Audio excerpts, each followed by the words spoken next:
పూరా లోకల్. ఒక్కరు అధికారం తేలే, అందులో నా పాత్ర కూడా ఉంది.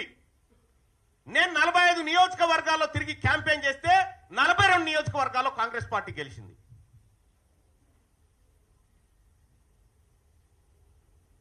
తీన్మార్ మల్లన్న ఏం చేసిన కాంగ్రెస్ పార్టీ కంటే నువ్వు కూర్చున్న కుర్చీ పునాది పడడానికి నేను తీన్మార్ మల్లన్నను కూడా కారణం.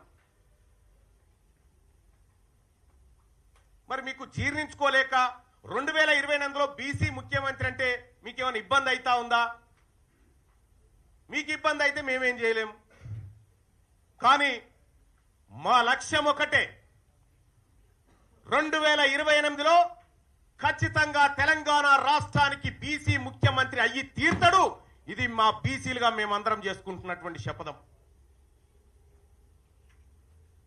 పాపం అంజన్ కుమార్ యాదవ్ మాట్లాడిండు, హనుమంతరావు గారు మాట్లాడితే పార్టీ లైన్ దాటొద్దు.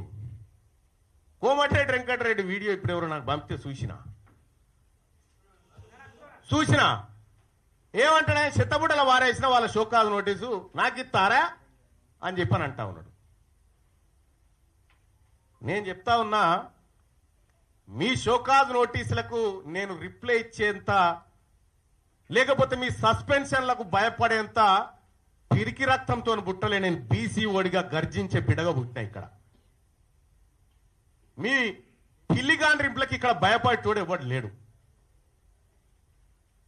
ఇలా కాంగ్రెస్ పార్టీని అడ్డం పెట్టుకొని అధికారంలోకి వచ్చినటువంటి మీరు ఆ పార్టీని రక్షించాల్సిన అవసరం ఉండే. ఏం జరుగుతా ఉంది? 2023 డిసెంబర్లో ఎన్నికలు జరిగితే